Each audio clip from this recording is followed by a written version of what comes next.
Welcome to the Business 7 show. My name is Sohane Klahe, and this week we sat down with the country manager of B2Gold Namibia, John Roos, to reflect on the miners' production in 2025. Thank you so much for availing the time to join us on the Business 7 show. Thank you, Khone.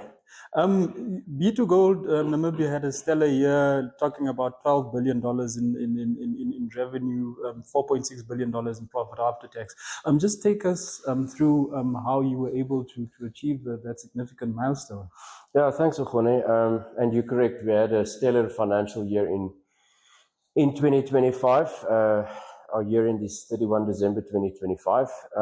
So yeah, the 12.1 billion Namibian dollar revenue was driven by a strong year of gold production, driven by upside grades coming from the Otjikoto pit and from the Woolshag underground mine.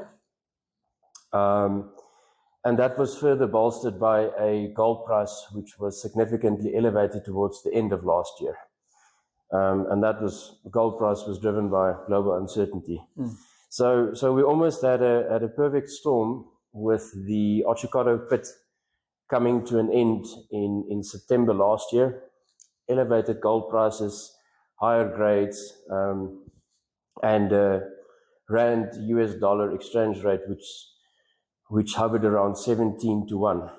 So those were really the drivers between the gold, the stellar gold performance or gold revenue we saw.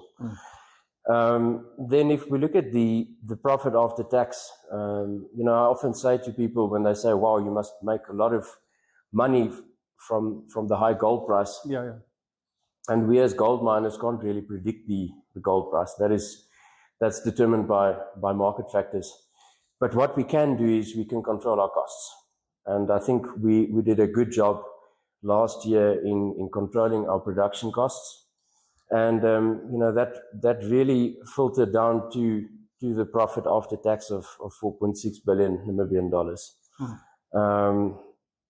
The sound or stellar financial results that we had obviously translated into significant returns to our shareholders.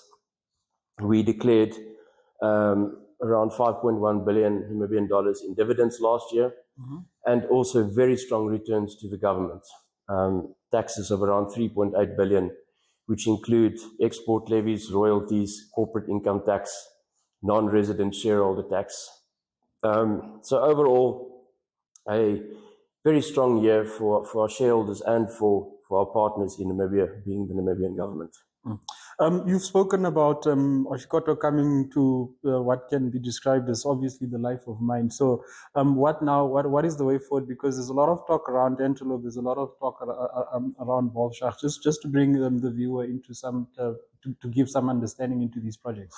Yeah, I think 2025 was a transitionary year for us, as we had been talking about it since 2023, really. And as we speak currently, the Otjikoto mine is now a underground mining operation and low-grade stockpile processing operation. So we currently have the Woolshag underground mine active. That has been producing ore since 2022, November 2022. And we expect that underground mine to be in production until the latter half of 2028. So we still have 2 years of production coming out of that underground mine, and then a little bit for 2028. So as we mine from Woolshag, we'll be blending that ore with the low-grade stockpiles that we're processing to keep our mill full. And then what we've now recently started developing is the Antelope deposit. So at our first blast on 27 February 2026, and that has really been sort of the start of a new chapter for Otjikoto. This underground mine is expected to come online in terms of gold production towards the end of 2028. And we'll see elevated gold production levels as from 2029 through 2033 from this deposit. So really elevating those low production years that we've always been talking about, from low-grade stockpiles of around 40,000 ounces a year to 110,000 ounces plus for 2029 and onwards. So you can understand that the antelope deposit is really the future for Otjikoto. And we look forward to potentially expanding the current Bullshag underground mine as well. As you mine underground, you obviously do exploration work, and that sort of gives you an indication of where the ore body extends into, and we look forward to potentially seeing some upside from that. Just touching on the exploration work being done. Obviously, you've touched on Wolfshag, but apart from Wolfshag, what other exploration activities are currently ongoing to supplement what is being done to ensure that you can get the high grades that you would need to sustain this operation? Yeah, so our exploration activities currently is 100% focused on antelope. So in 2025, we spent in excess of $8 million on antelope for exploration work, really to build out the resource from what we had initially reported as around a 320,000 ounce in the PEA to what we're talking about now, around 470,000 ounces. That's a big increase. For 2026, we've got a $6 million exploration budget, and that is also predominantly focused on antelope, further building out that resource, understanding it better, and seeing if we can't get life of mine expansion beyond 2033. That is really where our exploration activities are focused on now. And then we've got some regional projects that we're also looking into, where we want to find open pitable ounces, to possibly keep the mill full beyond 2033. But those are highly prospective at this point in time, sort of greenfields exploration work. So the main activities are focused around understanding the antelope deposit better. We want to shift the conversation a bit, and what is currently topical is what is happening in the Gulf. How do you see this impacting on the business of gold and B2Gold as an entity? Because there is bound to be the repercussions. Yeah. I think over the last couple of months, we've seen a dramatic increase in the gold price, and that's because of global uncertainty overall. Now, what is interesting is with the crisis in the Gulf is we've seen oil prices skyrocketing, yes, and it's had sort of a reverse impact on the price of gold. One would naturally think that the gold price would have gone even more south, beyond $6,000 an ounce. And myself personally, I was wrong. It actually went the other way. So it went down from around $5,400 an ounce to around 4,500. It's still a very, very high gold price. So no one can complain about it. But to your question, the crisis in the Gulf is now resulting in elevated oil prices, security or supply issues possibly. But if we just look at the financial part of it, on the rise in fuel prices, for us as a gold mining company, it will probably be cushioned by the fact that we've got an elevated gold price. But as we know, the price of fuel impacts everything else. Yes. And we need to drive our cyanide from the port of Walvis Bay to site. We need to bring other key reagents into site. Everything is brought into site to the Otjikoto mine. And I think that's really where you're going to feel the knock-on impact of elevated fuel prices. And that's going to hit all of us. It's not only the mining sector. But your question on, is it going to have a dramatic impact? I wouldn't say dramatic, because the impact will be cushioned by the higher gold price. We must just hope that the gold prices can remain at levels where they are currently. On the supply side, I can unfortunately not give an opinion. I'm not an expert there, but we must obviously rely on what government is saying, and government is saying that we don't have supply issues in Namibia currently. Yes. And we just need to keep our eyes peeled and make sure that we don't get caught off guard. The bank.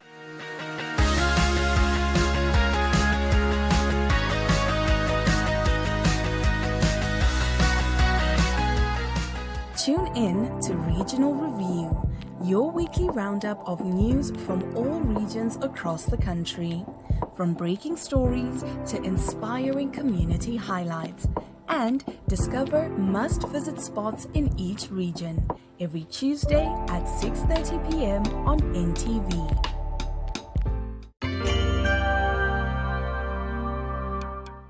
Bank of Namibia this week launched its annual report for 2025 following the conclusion of its financial year. The bank outlined its vision to include gold in its reserves and also declared a dividend of $200 million to government.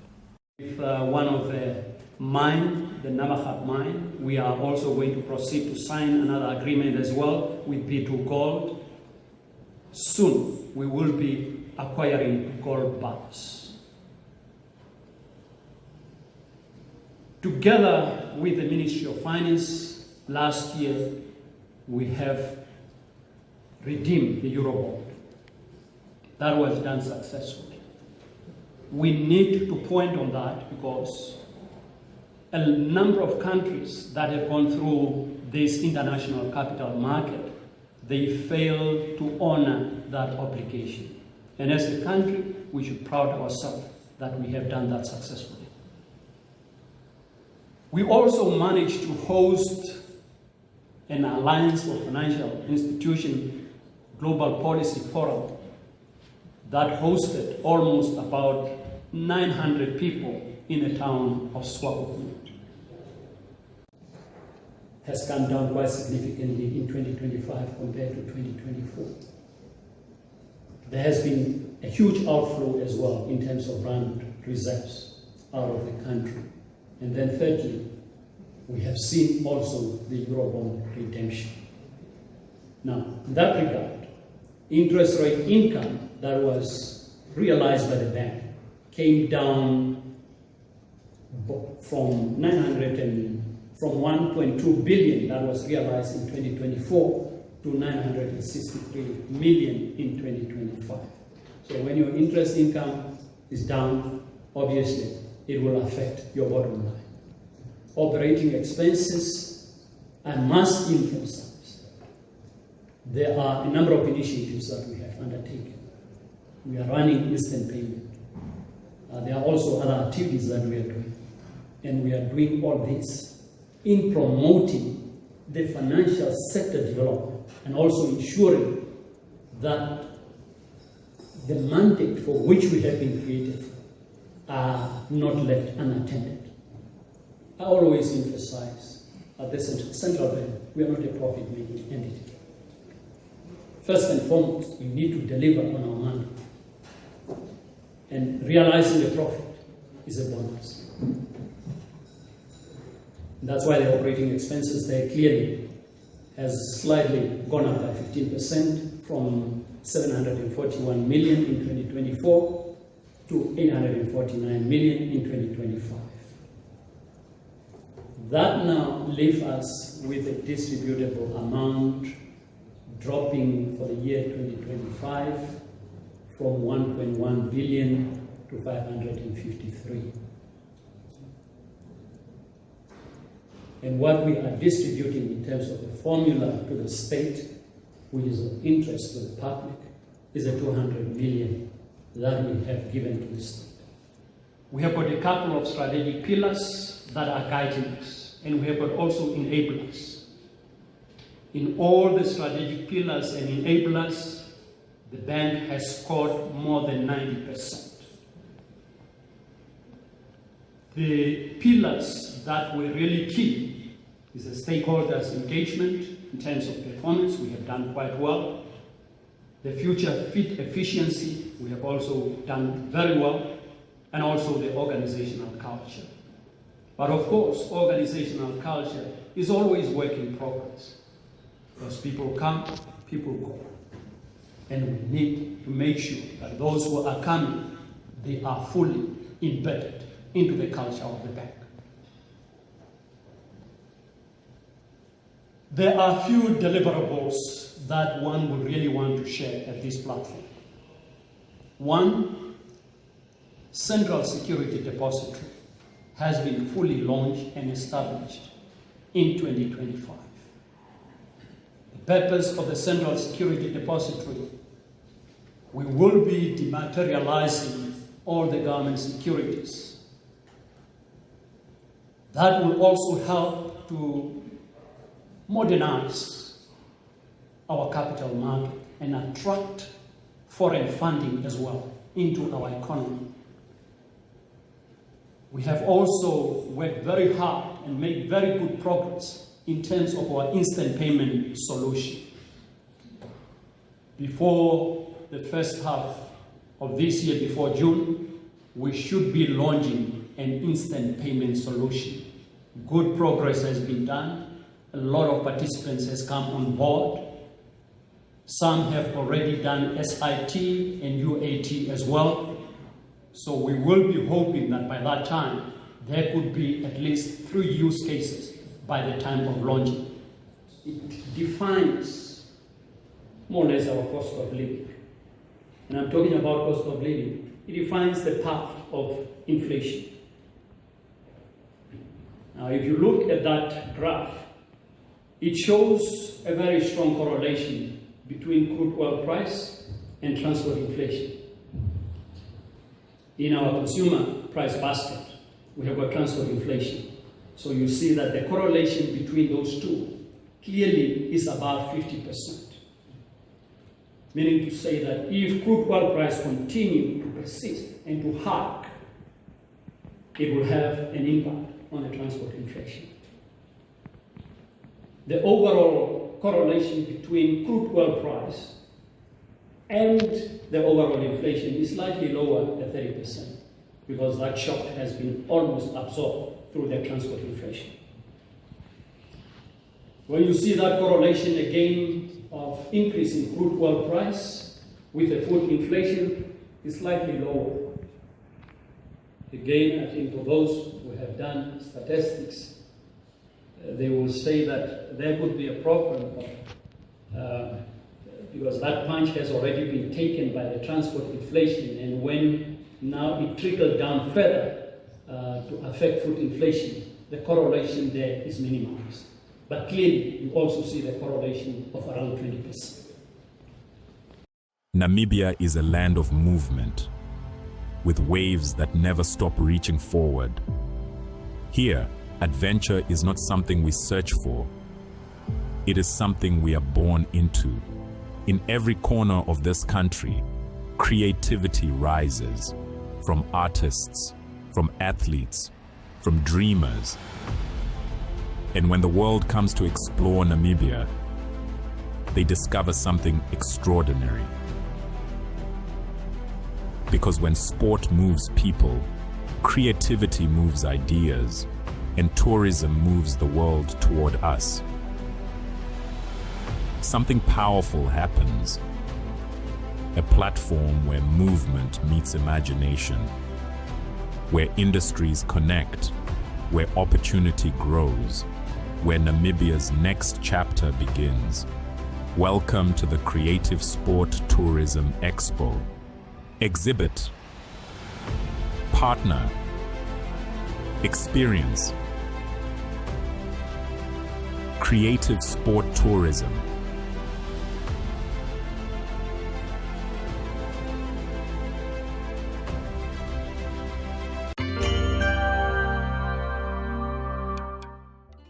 The editor of the Namibian Sun, Toivo Njabela, recently hosted tech expert Rupesh Soni to speak about Starlink's application and the rejection of its license by the Communications Regulatory Authority of Namibia. Let's take a look at what Mr. Soni had to say. You have regulations and rules in place to control these things because at the end of the day, it's the sovereignty of a country that's at stake. And many people ask, like, why are other African countries allowing, like Zimbabwe and them? So, well, look at the political structure. I mean, we are one of the best democracies in Africa, so we have rules of law, we have a lot of things in place for that reason. And the moment you start not following that, where does that lead to? And every person who is saying they want Starlink, if you ask them about their own sector, like farmers, if you say, okay, you are a meat farmer with the cows, but what if people don't follow meat regulations or the red line regulations? Then you don't like it. Then you want people to follow regulations. So why in your field you want people to follow regulations, but when you want something, it's fine. You can see the other way. Money isn't staying in. It's not even going through Namibian banks. It's going online straight. And that's something also, I'm assuming if you start allowing a company to do that, what's to stop from other companies using the same approach to say, you know what, pay on this account and you get more data.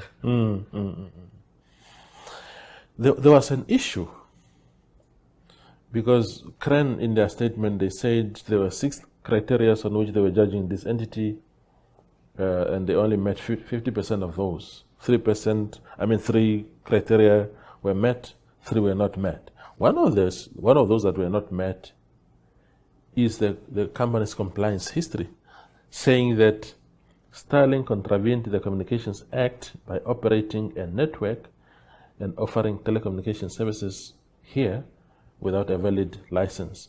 I remember there was some scandal. Some people were found with Sterling on their farms or whatever.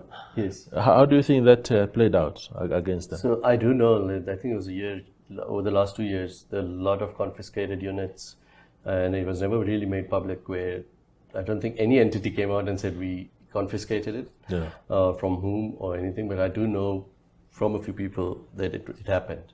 So obviously they knew where it was being used. And how they came about, I don't think, it might be Starlink telling them, because if you tell an entity, look, it's like Netflix, right? If you say, look, if you're here illegally, you might not get a license in the future. So they must have told them where it is, where they're being operated. And I feel it's also not right if they did tell CRAN where the units were, and now you reject the license. What's to say they might not start operating illegally again, but this time Starlink won't help you? Company like Starlink, it's such a huge global conglomerate. And even if you were just to say 25%, you halve that requirement and say, look, locals can have 25%. Because the minister explained on TV this week that how you dispose of that shareholding, that local shareholding, is entirely up to you, whether you donate or you sell or whatever. But selling, of course, donating, nobody in their right state of mind would do that. But so selling is the likely, there has to be a commercial transaction there. But who can even afford 25% in an entity?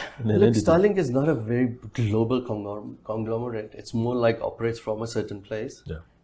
And they provide services everywhere without having local partnerships. But the value of that entity. But what we are saying is we're not asking for value of that entity.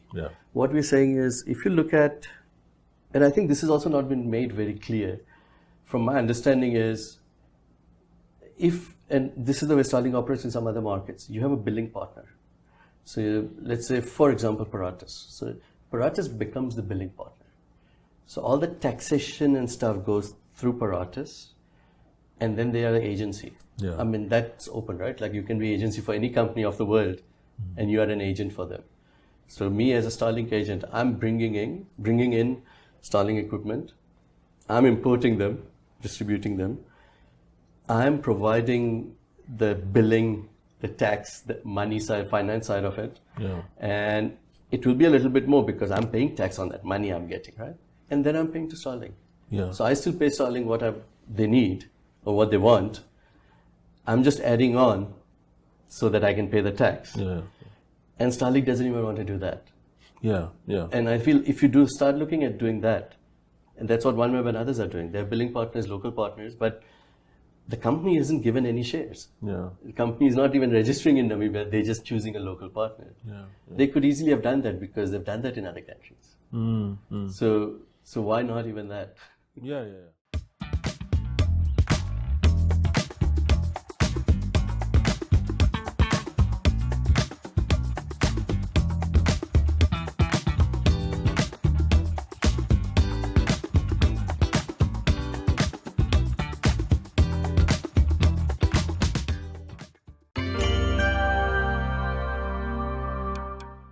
The Namibia Civil Aviation Authority this week outlined its vision to ensure that Namibia can become a leader in the area of sustainable fuel for aviation. Let's take a look. A great privilege to welcome you all to this landmark occasion, the official launch of Namibia's sustainable aviation fuel feasibility study could lead under the Assistance Capacity Building and Training Program, SAP, in partnership with ICAO and proudly sponsored by the government of Switzerland. This milestone reflects our journey that has not happened by chance. Namibia's selection for this program is the result of deliberate national effort and growing international confidence in our commitment to sustainable aviation. Notably, this support was reinforced through the submission of a comprehensive questionnaire and further engagement at the ICAO Assembly in Montreal, where Namibia's vision and readiness attracted the interest and sponsorship of the Swiss government. The Swiss government's decision to sponsor Namibia under the 2026 cycle of ICAO AXA program is therefore both an honor and a powerful endorsement of the progress we have made. It signifies confidence in our governance and our ambition and our commitment to building a green and resilient aviation sector. Thank you so much for joining us on the Business 7 show. Hope to have you back again next week. Have yourself a pleasant evening.